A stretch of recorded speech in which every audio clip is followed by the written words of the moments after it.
katika kipindi cha Julai hadi Disemba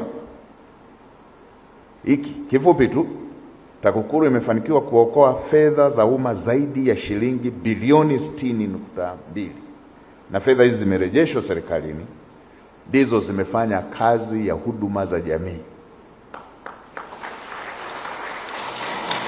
Zimepeleka dawa hospitalini, zimepeleka umeme vijijini, zimepeleka maji kwa Watanzania, zimerekebisha madaraja yaliyokatika, zimepeleka elimu, zimepeleka mchango kwenye elimu bila ada, zimepeleka kwenye mikopo ya elimu ya juu.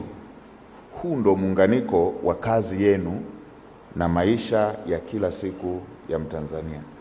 Hongereni sana.